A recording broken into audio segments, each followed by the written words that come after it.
thing on? Can you hear me? Hooray. Well, welcome back to the 443 Security Simplified. I'm your host, Mark LaLiberty, and joining me today is... Corey Tolerant Person Knockreiner. I've heard that at least 3 times at this conference. That's true, but you're also surrounded by a lot of short people here this week. Sorry, Sean. So, we have a very special episode this week for 3 big reasons. First off, this is the first of a 3-part series where Corey and I are going to go travel the world and try and get a view of the challenges and opportunities that managed service providers and managed security service providers are facing all around the world. Number 2, we are recording this with a live audience, again, coming to you from WatchGuard's Apogee Partner Conference. Thank you. Yet again, it's not just me hiding out in my office alone all day. It's nice. Usually how it is, you and me hiding out alone in our office. Exactly. And then number 3, of course, is because we are joined by 2 experts in their fields for managed service providers and MSSPs. We've got Neil Holme, founder and CEO of Business Impact Technology, and then Kevin Willette, partner and CEO of the recently crowned WatchGuard Partner of the Year for North America, Verus Corporation. Neil, Kevin, thank you. You're welcome. Thank you. So we'll go ahead. We've got a few questions to ask to Neil and Kevin. Before we hop in, though, maybe a quick intro for yourselves, and I think Corey will have a question to dig a bit deeper as well. Kevin, you want to start with you? Sure. I'm Kevin Willette, CEO of Verus Corporation. We've been around for over 20 years, and we've been a WatchGuard partner since our inception. We really focused on the co-managed space for the mid-market environments that are mostly out of the upper Midwest region. Great. Neil? Neil Holme, founder and CEO of Impact Business Technology. You were so close. We're based in Connecticut. We're an MSP, MSSP. We focus customers with a regulatory burden. So SEC regulated, FINRA regulated, Sarbanes-Oxley, you name it. You're used to compliance. I am used to compliance. The fun stuff. Mm-hmm. So follow-up question, it's kind of our tradition to ask all our guests on the 443 what we call the hacker origin story. Sometimes we have security researchers, so that can mean either when did you get interested in security or IT? When you got drove arrested. you to this? Good. Sure. So in middle school, we had a computer lab. At the time, so I'm going to date myself, we had Acorn computers in England. And we had a very permissive teacher. So I discovered a way to make a program run and loop and then remap the keyboard so the break command didn't work. That is awesome. Yeah. I had a similar one. Kevin? Yeah, with us, it was really for myself, getting involved with delivering ISP circuits back in the early 2000s, and folks trying to tie together multiple sites and do it more securely with the different VPNs and using the WatchGuard technology even back then. So it was very exciting. Cool. And by the way, don't worry about aging yourself. I started with the Radio Shack Trash 80 and a 300 baud modem. The heck which is that? Probably why he calls me Pop Corey all the time.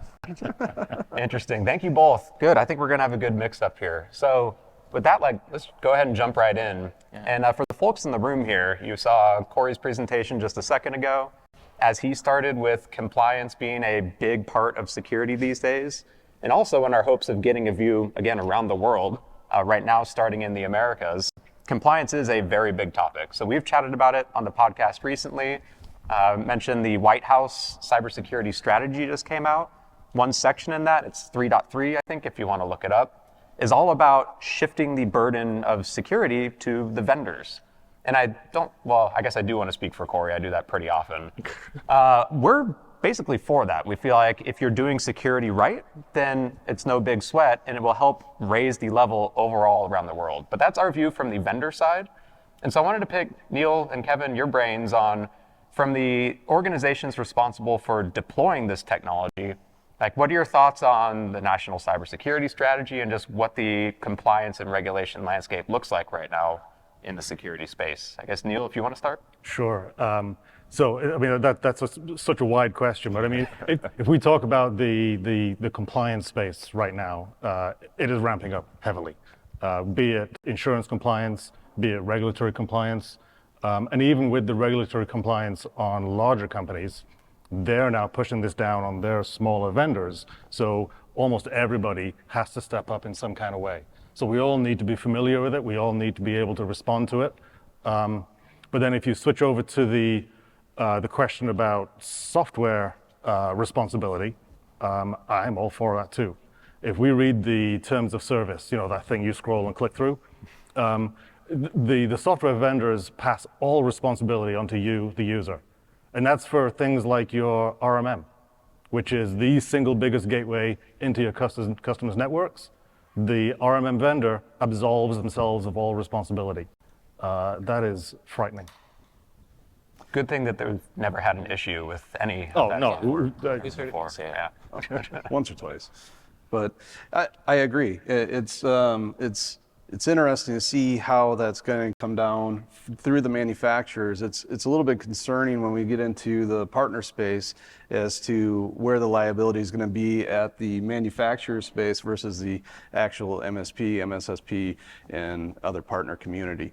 So it'll be interesting to see how that works, because a lot of that kind of contradicts a lot of the cybersecurity insurance pieces as well. Yeah. If you're a managed service, I mean, your customer wants you to take liability, and obviously that can be dangerous for you.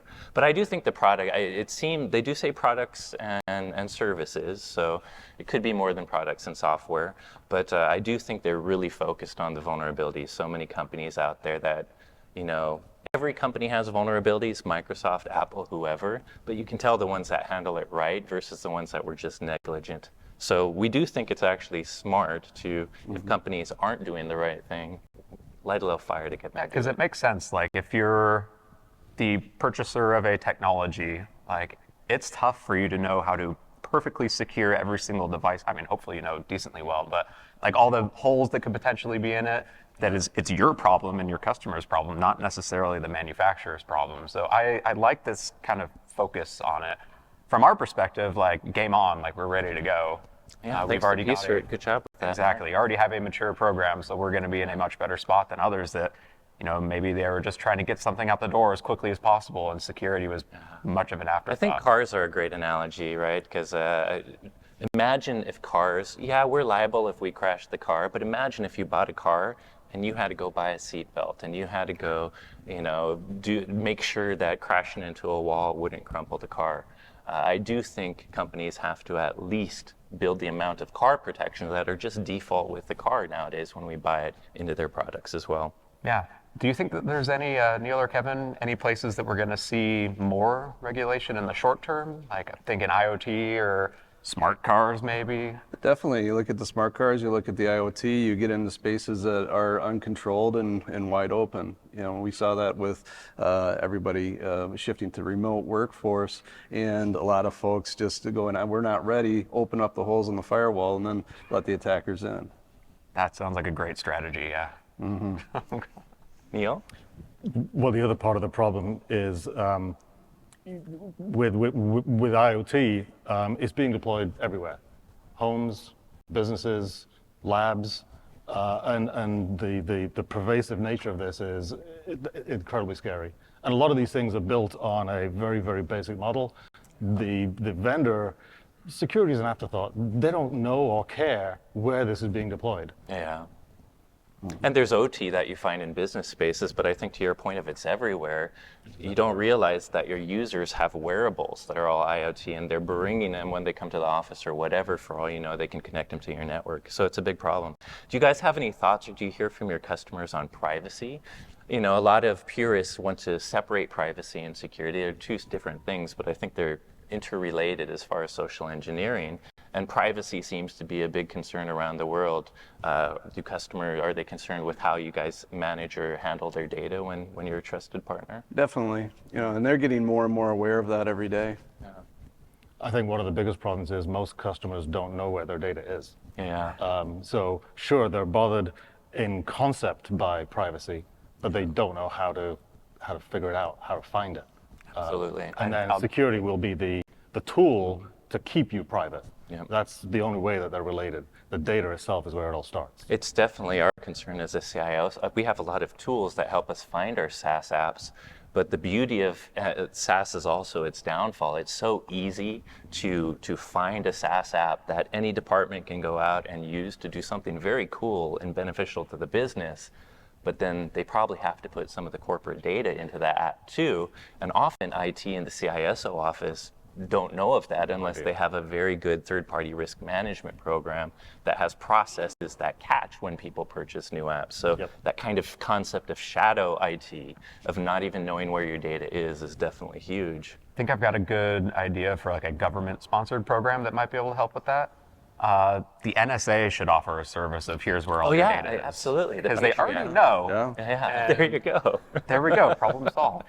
Hey, FBI, can you send me that text message I sent to my wife yesterday? Exactly. Accidentally deleted it. I'm sure you have a copy. Thank you. So let's move on to a different subject. Talking about the 3CX supply chain attack, a great example of where vendor security, is a big deal. We have to understand what our vendors are doing with our data and products. So, what do you think about vendor security? How do you go about validating and making sure that the vendors you work with, or is it a concept that you're having now? And maybe a follow-up, are your customers starting to ask you about your security before they do business with you? And I'll start with Kevin. Yeah, they definitely are. We're going in a lot more in depth with those different questions. Validating, it's good to have a trusted partner like WatchGuard to be able to know that the validation process was taken care of. We really leverage a few different organizations, and we trust that they're going through the process. So a lot more detail in there for sure. Do you have any follow-up thoughts, Neil, on that? Yeah, so our customers are starting to ask us about those kind of compliance features. So we opted to go with a SOC 2 certification. Oh, fantastic. So you got one. SOC 2 Type 1. So we've got to step it up a little bit. But what that's done is it's actually enabled us to open more doors. So now we can lead in with the fact that we are differentiated by having a SOC 2. Or an ISO 27001, which is probably where we're going to have to end up. And it just makes those conversations a lot easier. Yeah, and I think it's a competitive opportunity. I mean, we talk about this compliance sometimes feels like a burden when you're first starting it. But if you're someone that can get to a mature program very quickly, now you have a selling point, a competitive selling point you can use against others. Talking about that, something WatchGuard does as well. As you all know, we're ISO 27001 certified for all our WatchGuard cloud stuff. And it's something we take seriously and audit all the time. And we show on our WatchGuard Trust Center, if you want to learn more about WatchGuard security, SOC 2 Type 1, SOC 2 Type 2, ISO 27001. Is there one that's better than the other, one your customers are asking for, or as long as you have one, you're okay? Any thoughts on that? They're not necessarily asking, a lot of them aren't asking us specifically. When they do, it's definitely good to work with the partners that in facilities and manufacturers that have that. And hopefully that by the vendor, if you work with WatchGuard, hopefully you can show them, if they do ask you about certification, you can kind of piggyback on the ISO that we have as well. Do you have any thoughts on that, Neil? Yeah, so as our customers being asked by their larger Fortune 500 customers to prove compliance, we're piggybacking or proxying our certification through to say, we fully manage their IT department or their IT environment, therefore you can accept our certification. It doesn't always work, but it does make things a little bit easier. When it does, it must be a huge value for customers because the auditing, it would be expensive for them to do it on their own and time consuming, so a great value to your customers.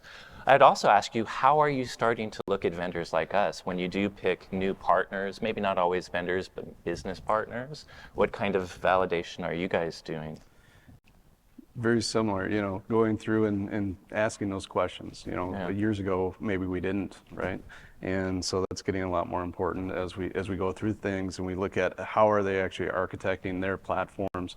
Are they secure? Are they following their processes? Cool. And speaking of the questions and the different ways of vendor validation, one pet peeve I have, and this is Pop Corey getting on his soapbox. This is a pet peeve you have ranted about, I think at least a dozen times. I'm me and Maria are the ones that have to answer all these questionnaires. So, do you, with SOC Type 1, you've probably done vendor validation before. Do you think there's a good way, as more and more companies that are less mature in third-party risk management start doing it, Is there a better way to do it? Or are there burdensome ways that happen? I think so. Well, there are certainly burdensome ways some happen. There's bad ways to do this, which is just give everybody a full SIG questionnaire, which is thousands of questions. Yes. I know you've filled these out. Yes, 1,024 for one customer. With no concept of appropriateness. My worry is when they sell an Excel spreadsheet with 1,024 questions, and it's usually not their CISO sending it to some business person. Are they even going to look at the answers? Are they grading it? And if they are, how are they going to act on it? Yeah. And hopefully they have some actual, like there are third-party risk management systems out there that will kind of help automate questionnaires, but more importantly allow you to do checks for SOC certification or ISO, and it will totally change what questions you ask that customer. Yeah, or that. So there are certainly some good ways to do it. Yeah. And if you do a little bit of recon up front, you can learn a little bit about the customer, learn about their risk profile, and then tailor your TPRM to be a little more suitable. Having said that, you should ask every question that you do want to know that's not covered, so feel free to ask what you want. I will ask one thing, is there a red flag, like as you're looking at vendors, is there a red flag of that you wouldn't work with a partner, a vendor, that was the result of a security questionnaire? I would say a breach would be a red flag. Once you dig into the breach, find out how it happened, it tells you a lot about their inner workings, like 3CX. Yeah, for sure. But they also showed up on the initial recon. Yeah. They had a very poor score on the basic security checks. So it does sound like the risk scoring, like the security metrics, risk recon, is something you look at as part of the vendor It's the first step. validation. Yeah, Gotcha. and that guides us as to how deep we'll go into the follow-up. Fantastic. Kevin, do you think so piling up on what Neil just said, when it comes to a breach, is it more like, what are your thoughts on whether it's the response to the breach or like how it happened, or what's some like key pieces you would take out of that if you're doing an analysis? Definitely. So when there is a breach, we look at how is that communicated to the community? How is that communicated to the customers? What's being taken? What actions are being taken? And we take a look at how they're doing that, and we focus a lot on that, because whether or not they did get breached or they will be breached, a lot of it is what you do with it once it happens too. I kind of agree with that. Yep. Although I do see like the vulnerabilities versus remember a breach is slightly different than just a vulnerability in a product. Yes. But either way, there's good companies that have had breaches. As a CISO, I know there's no perfect protection, so I would probably think about how long ago it happened. But what you said is drill into the details. When you learn how they handled the breach, you can tell if they were negligent and that's why it happened, Right. or if they actually, it was just sophisticated and they did the right thing. Mm-hmm. So moving on to the next topic though, this one, cyber insurance has become very big in our space. Like I remember it's over the last 3 years, I've been doing a lot of like going out to smaller partner events or smaller conferences. It used to be the speaking slots, like what everyone was talking about cyber insurance, there was like 3 people in there to go watch it. And then this last year when I went out to go, it was like 3 people outside of it and everyone else was in those talk tracks to learn about how they can set themselves up for better chances of being covered, what they can do to align with the new strong requirements coming down from cyber insurance. Like the landscape for cyber insurance is just completely blown up in the past few years. I think mostly because what Corey said in his presentation a little bit earlier today, they lost all their money over the past few years because of some poor choices. But with that change, it seems to be driving like cybersecurity just adoption across the board, because in order to get insured now, you have to have strong cybersecurity practices. So Neil, I guess for you, what are your thoughts on like cyber insurance as a driving factor for requirements driving cybersecurity adoption? Any pros or potentially cons to it? I think in general it's been good for us. It has driven a lot of business our way. And the things that they're mandating are good basic protections. You must have MFA. No kidding. You must have good air gap backups. Yeah. So it's not that they're making us do anything extra yet. I think all of the questionnaires that we're filling out now will drive the next round of mandates once they learn who gets breached having got these protections in place. So more is coming. we haven't seen the end of the maturity of this market, but for now, it's not been a bad problem. Yeah, and I'll let Kevin answer, but to your point with like, now they're asking, do you have MFA? It's even beyond that now. It's, are you using MFA? And like, how do you have it deployed? Is it deployed everywhere? And if you suffer an incident, they are going to confirm that you were actually correct in that before they pay out any potential payment. Well, it's the only way they make money, right? Is by not paying. Yes. Yeah, definitely. We follow on Neil. It's driven a lot of business. So a lot of people will come and say, we want MFA or we want cyber insurance, right? And we go through, and depending on that customer, whether they've been a customer a long time or if they're a prospect, and you start looking at things and you know that there's holes, it's, hey, why don't we need to get to here before you pay this insurance policy, because if you don't do that or if you don't fill it out right, the chances of getting actual payment on that are pretty slim. Yeah, and when it comes to insurance for like premiums, as an example, piggybacking on the car analogy, like if I drive just a beat box car worth $2,000 or something, my premiums are going to be quite a bit lower than if I drive my red Ferrari around in like the state of Florida, as an example. And in the cybersecurity space and the service provider space, like there's different risk profiles and different threat opportunities for different types of organizations too, in different verticals. Service providers are, as we're seeing, a very highly targeted organization these days because you have the keys to the kingdom to a whole bunch of potential customers. Do you think that because of that, we'll see different, not just premiums, but even requirements around cybersecurity for service providers? Like verticalized ones, a security vendor, MSSP having different higher security. Yeah, it's possible. I mean, I actually see some regulatory action coming to this industry, and that's probably going to be either driven by insurance or, insurance will piggyback on that. I think that's definitely coming. Yeah, and looking at the more current applications that are coming our way to look at, they are asking a lot more in-depth questions, whether it's security backups, how impactful is it if the business is unavailable due to an issue. Yeah.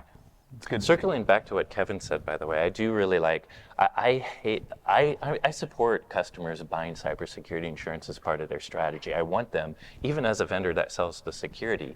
My irritation was, and what I heard from you, is the ones that I'm not going to buy security, I'm just going to buy the insurance part. And the beauty, I think, of the new insurance model is they're not letting you do, they want you, cybersecurity insurance wants you to have the security before they're going to give you either. So customers will no longer get away with just buying one or the other. It'd be kind of a combined situation, and they'll get the best price if they have both. I'm not going to brush my teeth, I'm just going to get dental insurance. That's what they do in the UK, right? I guess I can't say that in Lisbon. No, you cannot. So we've talked about how organizations around the world are starting to take cybersecurity more seriously thanks to things like cybersecurity insurance. And so more and more customers are probably starting to realize that they need stronger cybersecurity. But one of the things I talked about is the cybersecurity skills gap. So I guess my question is, do you see that as an opportunity or a challenge? The fact that is the cybersecurity skills gap affecting service providers trying to find people, or is it more driving business because they want to outsource now? And I'll start with Kevin, I guess. Yeah, I think that gap is apparent, right? And working with different vendors and partners that are out there, we're asking for them to do more, right? Yeah. And that's apparent, and that works out pretty well for us. But there is a gap, and there is an opportunity for sure. Yeah. And if I add a little to the question for you, Neil, too, it gets to services and themes we've talked about, like managed services, SOC as a service, MDR. How is that changing, that? Is it increasing your business? Is that why more MSPs are starting to go towards those services? Yeah, I think so, because for a corporation, the skills gap is very difficult to close. Yeah. And you might need to spend, $150,000 on a security ops guy who won't be fully utilized. Yeah. Or you could spend significantly less with a MSSP and get a much broader base of skills, coverage, technologies. It's a fairly easy decision for a company to make once they get used to this idea of outsourcing. And it doesn't work for everybody. One of the reasons I do promote it and sell it too is I think you also get a scale of experience, because you're not just outsourcing your security to one person that's taking care of you. You're outsourcing it to a MSSP that has many customers, and that means many experiences. Your IR team deals with not just one company, but the stuff happening in lots of companies, and that type of real experience of a broad range of cybersecurity incidents just makes you a better incident response team indeed. and SOC in general. So you both work for two very successful organizations, and I understand you probably don't want to give up the secret sauce of like how you got there. But if you were to give advice to like an MSP looking to make the jump to a managed security service provider, or even like a VAR, value-added reseller, looking to get into the actual managed services game, like what are some recommendations you might pitch their way? Like, should they go and try and build a SOC from the ground up to start offering security services? Should they leverage like an MDR platform? Maybe something in the middle, anything along the way? Yeah. You know, if you haven't built that out now, in my opinion, we would leverage the vendor community for whether it's the MDR, the XDR, all the different platforms that we're used to and discussing here, right? Yeah. But if you have one that's going, I look back to, you know, when it used to be hosting servers, and then it was a cloud, and then, you know, data center services, and, you know, now it's, you know, files are everywhere, right? And so if you didn't get in before, it's challenging to start now, and it might be a little bit too late or too costly, but, you know, you might have a different take on that. I don't know. So I know Jim's back there and he'll smile when I say this, but our mantra has always been, how hard could it be? And I tell a story when I bring in new employees. I tell them about John Wayne. When early days in his Hollywood career, he goes for a screen test for a Western, and he nails it. And the casting director and the movie director say, Mr. Wayne, you have the job. Oh, you know how to ride, yeah? And he goes off and gets riding lessons. That's how we've got to where we are today. It's just try it, build it, use it on yourself. And listen to the customer. They tell you what they want next. You know how to ride, and you think, okay, I'm going to learn how to ride. Fantastic. So another question then. So those that have heard live events, heard the live event, just heard Corey's quick presentation over his view of the cyber threat landscape, some of the key trends that we're seeing, targeting small, mid-sized businesses, MSPs, MSSPs. We're trying to keep this, you know, fairly high level, but if you want to get into the weeds, that's cool too. The question though is there any like specific threat or type of threat that's really keeping you up at night, whether it be because of you or the customers that you manage or anything like that? Kevin, we can start with you.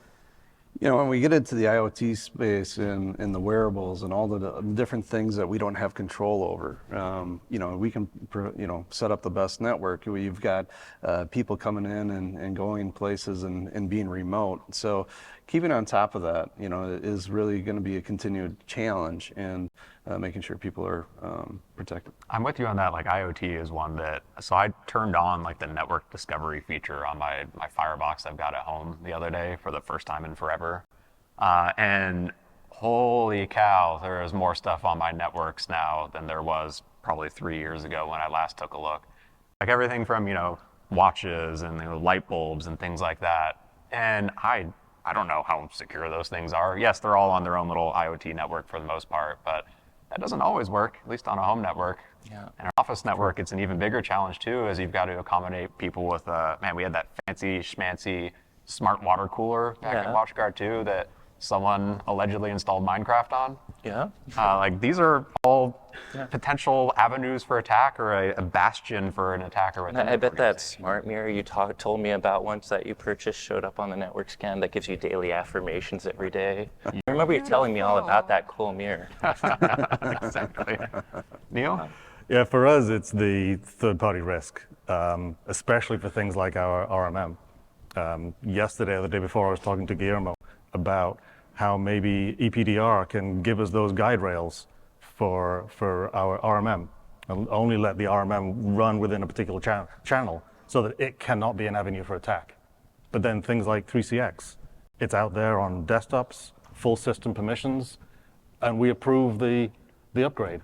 Yeah. You know, how are we to Tell it's legitimate. It's Yeah. signed by that provider. It's Yeah. something you use. Yeah, so the ability for us to trust a third party that we intentionally let in Yeah. is scary. Yeah, I think tough. Like RMM specifically is like that's an insanely tough nut to crack because you need it to have the access and power it has in order to do its Yeah. job. I would say MFA, if you don't have MFA on your RMM, and by the way, WatchGuard has Systems Manager for our endpoint products, which is really just, it's an endpoint system manager, does a lot of the capabilities of an RMM. Definitely add multi-factor to it. Mandatory. And also, don't expose it to the internet if you remember. Yeah, some that'd of be the, smart. Previous breaches involving RMM manufacturers. Or the firewalls. I don't know why you'd put a firewall management interface on the internet. Corey is Doesn't sound still like a good bitter idea. about events from years ago. Totally understandable, though. I have a twist on this threat question. So we are more sophisticated, mature security folks that understand the industry. But as far as security, what do your customers come with as why they need your services? Is there a particular threat they talk about most, or is it a compliance issue? Kevin. Yeah. Yeah, a lot of them are trying to upgrade their security, right, Yeah. and their insurance, right. So that's a big piece of it. Looking at how the workforce has changed and spread out now, remote. So those are some really big things. We've always worked really in organizations that have multi-locations, and now you've got people everywhere, right? Yeah. So it's always been big that way. So customers are asking about compliance and about new kind of infrastructure and technologies like remote work. Neil? Yeah, so we've always built with a security mindset, whether the customers wanted it or not, because I know I'm responsible for it.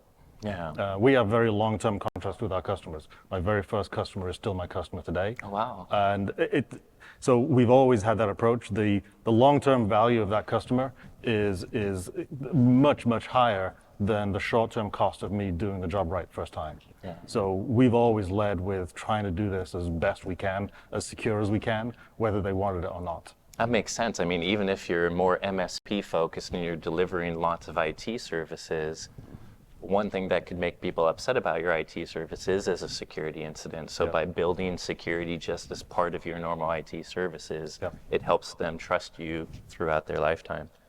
On the Fantastic. topic of threats and using another, well, I guess it is no longer a buzzword. Corey is correct. Artificial intelligence is a real thing. Maybe we should call it machine learning. Yeah. There's some AI out there, but most is machine I mean, it learning. literally caused an engineer from Google to go freak out and say that it was sentient. So if we've reached that point, That's true. It's Elon Musk is scared of it, so Yeah, correct. Well, Elon Musk is scared of a lot of things, so that's probably apparently not Dogecoin. Exactly. He should be.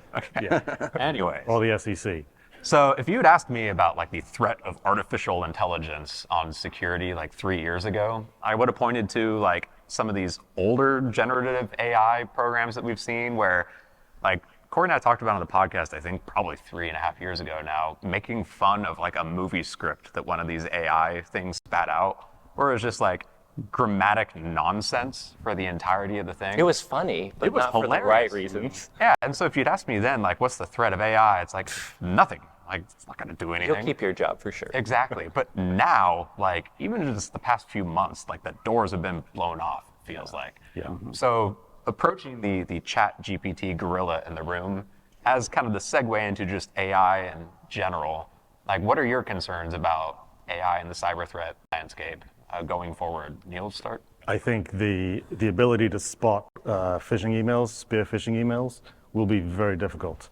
You know, they're 100% legitimate. They're DKIM signed. You know, because that's how quickly they can stand up this kind of infrastructure. But we're still able to spot the errors because they're written by someone in North Korea. Now we've lost that ability too. They look perfectly legitimate, and if there's a small amount of data for them to train on based on the company language that this company uses, they get even better. I can imagine a future not very far away where like Kali Linux comes with a generative AI model absolutely. hanging out, baked into the operating system. Plug in a few documents you've found from open source threat intelligence gathering, and now you can go mimic anyone in the company. Yep. That doesn't sound great. Kevin? I think a lot of it goes around awareness and increasing the awareness for the end users that are within the organization, and training and getting them to understand that this stuff is out there and this is real and this is a real threat, right?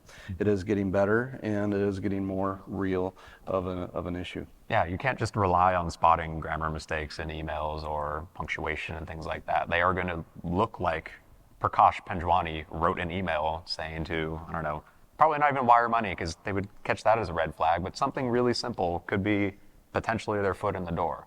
Yep. So let's flip the switch though and go silver lining. I mean, obviously it's hard not to think about dystopian uses of technology, but I personally, the reason I'm in this business is I love technology. I think it can help save mankind based on how we use it as a humanity and a society.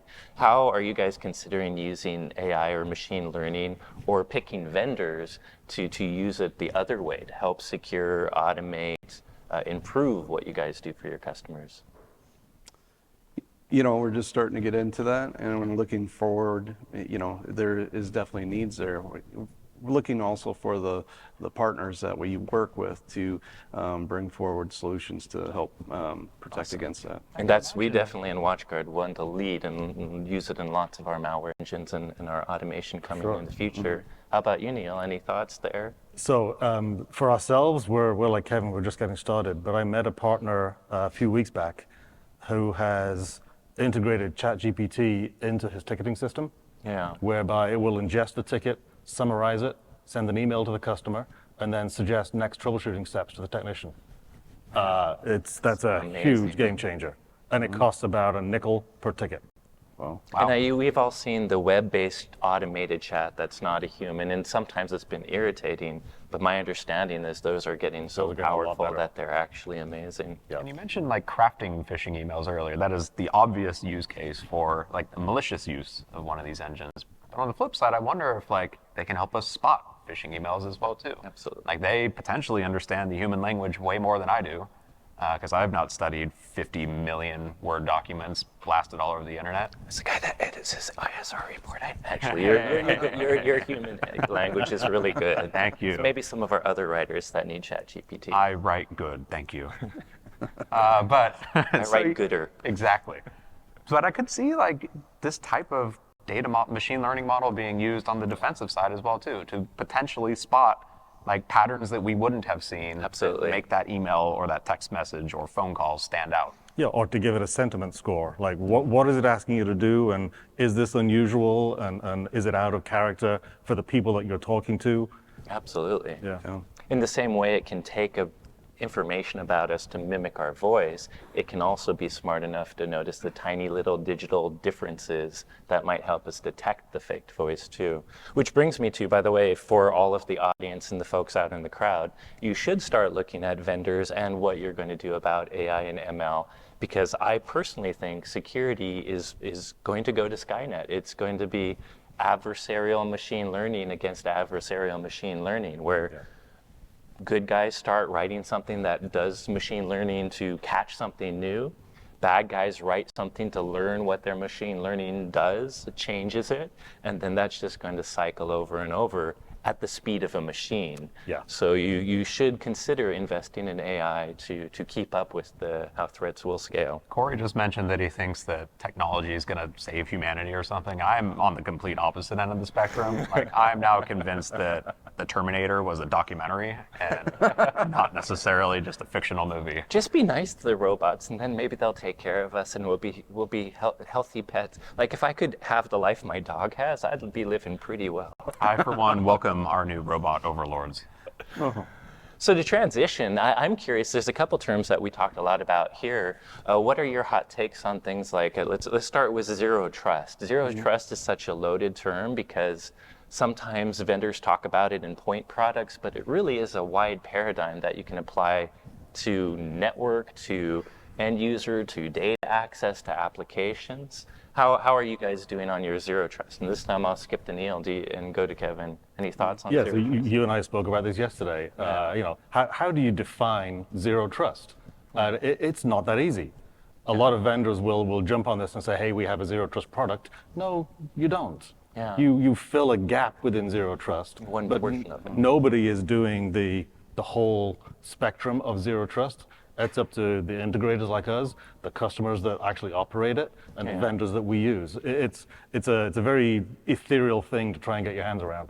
Absolutely. I do think there's standouts. I don't know if you guys agree. Have you heard about things like zero trust network access? Are your customers starting to Never talk heard of about it. that kind of stuff, Kevin? Or? You know, they're not necessarily bringing that up today, right? But Yeah. we know that we need to put in solutions that handle that. Absolutely. Right? But to Neil's point, that's just one remote part of zero trust. So as a CISO, we want to move more towards that paradigm, and that can be network segmentation, that can be considering where your data is and putting different controls that are identity based. It really is a whale of a topic, but I guess the only way to deal with it is small bites of the whale. Well, you and I said we were going to write a maturity model for zero trust, right? That's the next step. I hope you are good for writing a 100-page NIST document, because I think that's where That's where it's going to end up. Yeah. I mean, to that point, like, how are you guys starting your zero trust journey for your customers, or even within your own organization? Like, are there any baby steps you can start along the way? Anything you're looking at specifically first, or like a grander vision of where you're trying to end up? You know, you really just got to look at people need to be secure wherever, right? And as there's more that's out there, we can't trust anything hardly, right? And you know, the products that WatchGuard's rolling forward are really attractive. Yeah. Awesome. Well, actually, let me end before. I'd love to open the questions to the audience if someone can help us with a mic to see if anyone wants to ask some questions just about any of the topics we talked about. But before I do, a perfectly selfish question. You know, you are WatchGuard partners now. What can we continue to do to delight you, to delight the MSSP and the MSP community? Or is there anything at top of mind that we can continue to do or add to make sure we keep MSPs effective? How much time do we have? Oh, what's your top one? Give me your top general high level one. You know, when we look at, there's a lot, right? Yeah. It's hard to pick the top one, but you know, just giving the more security regardless where you are, picking up from the Passport platform and being able to build upon that to Mobile, remote, Mobile, the devices that aren't always under network control. Yes. Fantastic. For us, it would be aggregation. So you know, your XDR, your threat sync, is starting to creep into a lot of these products. We need to step outside of that and go to the big cloud platforms too, because the data that they create should be correlated with the data that, So that we that's have. lovely. By the way, we've talked a lot about XDR, which is us bringing our platform together to help SOCs manage security in a more costly manner by having a lot of our capabilities. But essentially what it sounds like you're saying is open SOC integrations. Yes. You and your customers work with many technologies. So the faster, obviously, I'm sure you want us to make your life easier with our platform of services, but making sure that we extend it to all the types of data that can also add to that threat intelligence. Absolutely. From other things your customers use. Yep. Fantastic. Definitely. So I think we've got time for a few questions from the audience. If anyone has a hot topic that you want to pick anyone up here's brain on, want to throw a hardball, softball, any kind of ball? I don't see any hands. I also can't see anything. I see one hand up here. Oh, there's one way at the front. Make Michelle run for it. Thank you so much. Thank you. It's been a good discussion from the panel so far. A lot of it's centered around ChatGPT, generative AI, and I kind of wanted to tie that back into something Corey talked about in his presentation with the privacy concerns, because one of the risks I've seen is when you use it for good, for instance, like people don't consider where that data goes and whether they may be, providing someone with proprietary data in a system that they don't have any control over. And I wanted to see what your comments were on that. I have thoughts on that, but let's ask the guests first. Do you have thoughts on the data we give many companies out there? Some that they might need to provide good services to us, but some that can be misused? Well, you guys definitely go a lot deeper into that, but it is definitely a big issue. People are thinking less and less of where their data actually lives and resides and what the ramifications of using a free app. It's not free. Yeah. No. Yeah, so the only way a large language model like that gets better is by learning from what you give it. Big data. That's And what AI is based on. So back to the MSP I mentioned earlier that's feeding his tickets in there. Yeah. That's incredibly scary. because we put stuff in tickets that Yeah. we don't want other people to know. Is it going to learn from that, and is some of that data going to leak out somewhere? That's not Absolutely. been very clearly defined yet. That is I think, a massive risk that some organizations don't think about, that like the data you plug into this, it could potentially be used or spat out in a response elsewhere. And I think even in like personal use as well too, like we see, I just listened to an interview with a Google CEO where one of the topics was like, what are the guardrails you have around this? Because the reality is, the overwhelming majority of my life is in Google at this point. They've got my email. We've lost all our PII. I mean, the basic PII is already out there. It's out there. Yeah. I will say, like, my personal anecdote, and this is where Mark might have me, I try to be optimistic that technology will save the world, but I'm sharing a little bit about me that I may not totally believe that. DNA testing.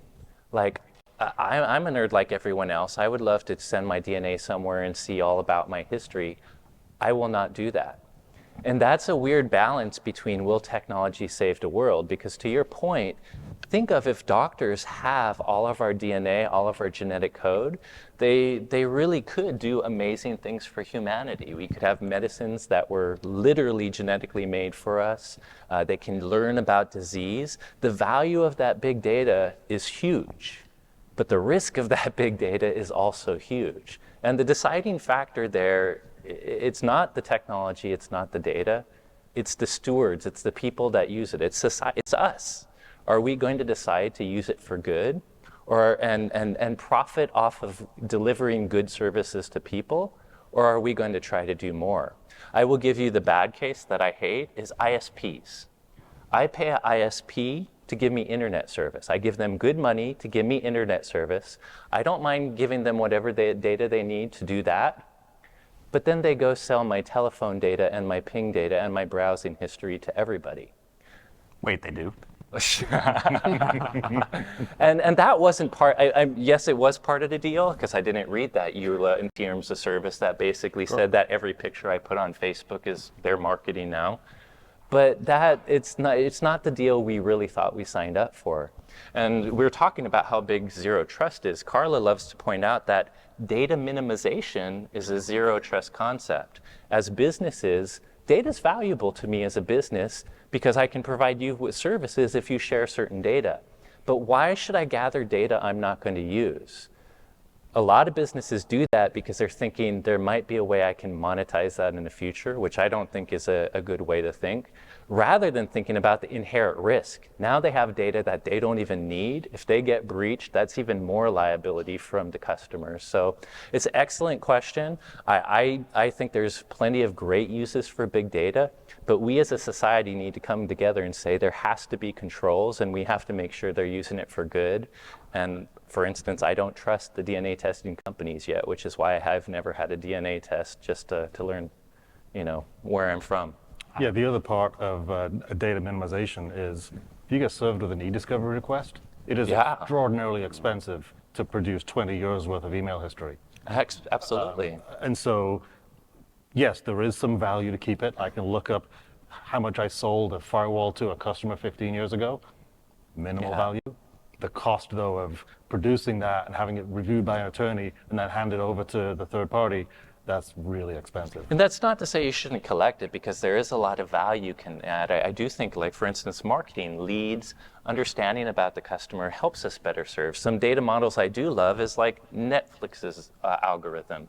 It probably costs me too much money for Amazon too, but when they do tell you products that you might like, often they're right. So you have to have this balance of how am I using this data? Is it really a value for me and my customer going forward? And I think if we do that, we'll solve it.